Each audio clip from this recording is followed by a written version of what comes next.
gonna make yama cake. Wow! Hi guys! Welcome to our new video. Today me and Abby we're going to try to bake the yema cake. Actually this yema cake, shout out to Chef Robbie.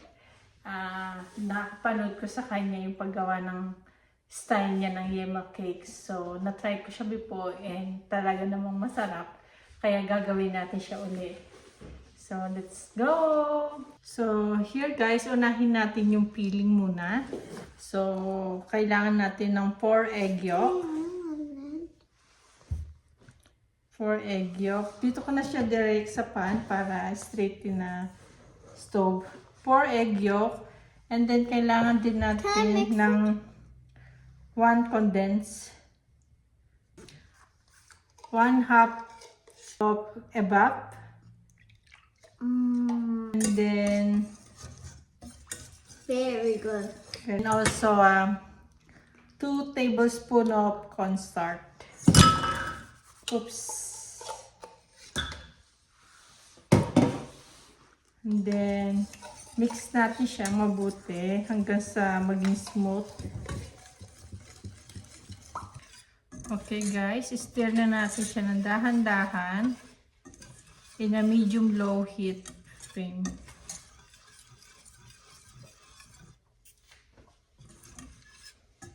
Until it will smooth and thick.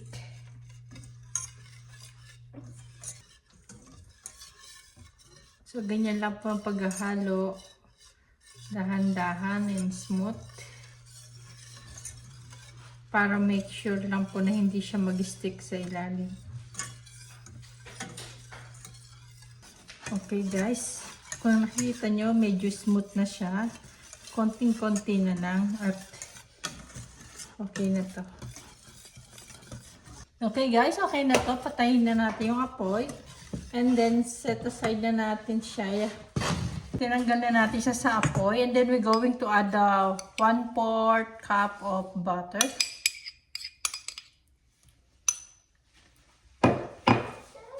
And then mix well lang until mag-combine. Yan.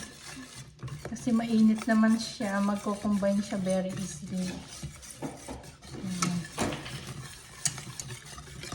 Nice smell.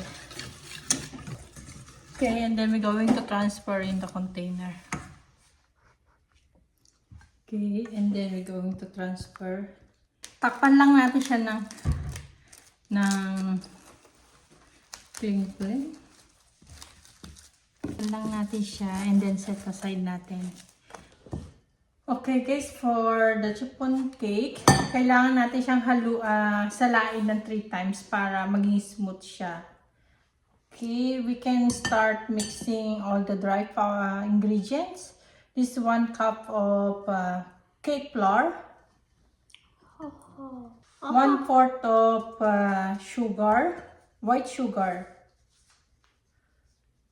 Okay. 1 tablespoon of baking powder. Oh, yeah. And a pinch of salt. Pinch of salt. This is the second one. This is the third one. Okay, guys, my mom will put it now. Let's go see, guys. Okay guys, tapos na natin siyang Guys, how do you lick my salain. Guys, how Then after that, we can add 1/2 cup of pineapple juice. You can use also fresh milk or kaya naman na water kung wala kayo ng parehas available. Since may available akong pineapple juice sa ref, kaya siyang nilagay ko. Kasi mas maganda yung lasa niya, tsaka amoy, mas mabango. Then we can combine together. Okay, and then we can add also 1/4 of canola oil or corn oil. before you Then did mix well until it will smooth. And I want to. Okay guys, it's almost smooth.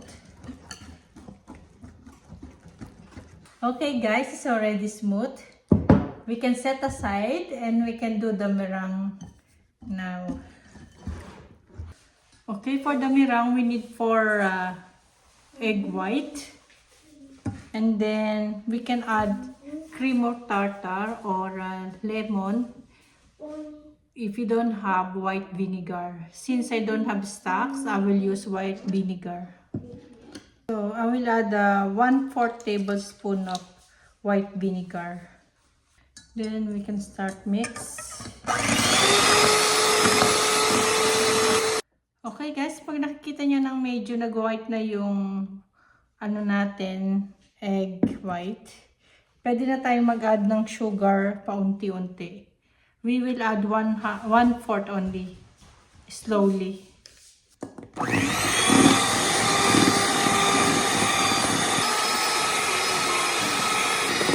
Add more.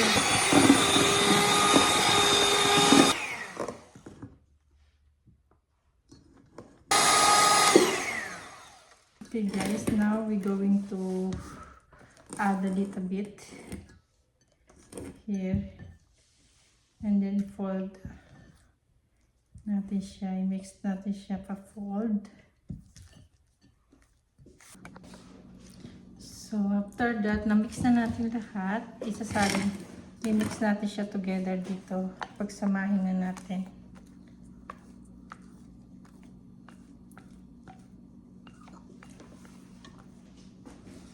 Then guys, we mix slowly, pa-fold ang paghahalo. We're going to transfer here. Hindi na natin kailangan i-grease kasi kapag chiffon, hindi natin nasasali na i-grease pa siya. So direct na transfer na natin dito. So guys, ito na siya, and then we need to drop 3 times, at least mag-firm. And now guys, we need to cook in the oven for 40 to 45 minutes in 350 Fahrenheit. So before nagpa-preheat na ako, so it's ready to cook. It's a pizza cake. Okay, it's already cold guys, and we can transfer now here. Oh, don't hold it. We can transfer here and we can put the filling now. Ito na siya. Then we will add the filling now. Oh. Hindi ko natatanggalin yung sa gilid niya kasi sa amin lang naman. Tsaka gusto ko siya yung pagka itong gilid niya. Medyo yung brown gusto ko ito, kaya monitoring. Look at my guys. I got we're matching like this. Okay guys, we can add this filling now. Pwede, it's up to you if you want to start on the side or on top. That's for us. Now sa side naman. Okay na to. Hindi ko siya masyadong kakapalan ng feeling dahil diabetic ako. Although hindi naman siya matamis talaga, okay lang. Pero tama na to, hindi ko na siya pakakapal. Pero kayo, kung gusto niyo mas maraming feeling, pwede niyo mas kapalan. Tsaka hindi ako ganun ka-perfect mag-spice smooth. Still learning pa rin until now. Then we can add the shredded cheese on top.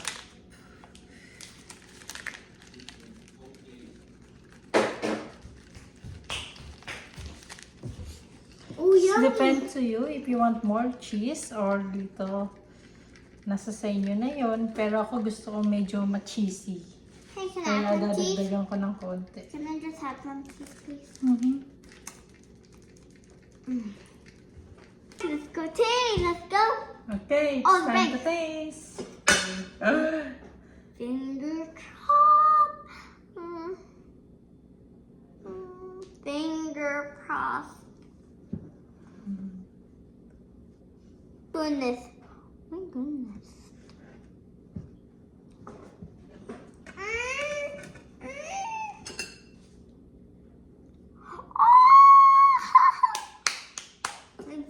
Oh my goodness.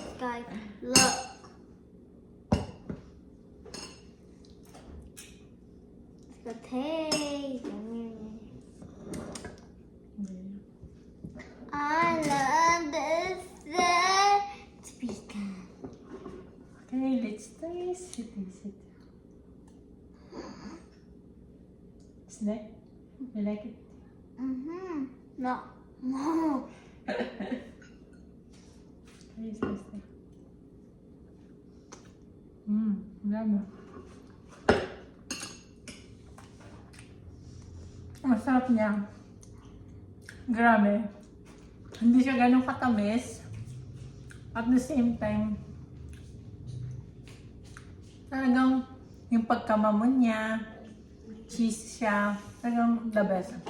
By the way, thank you so much, Chef Robbie. Shout out sa iyo for sharing your recipe in this very delicious yema cake. Thank you guys for watching. Click the subscribe button. Share this with your family or your friends. Okay guys, thank you so much for watching us. Please don't forget to like, subscribe to our channel. And share this with your friends or your families or your friends. Okay, thank you so much. You're Next welcome. time.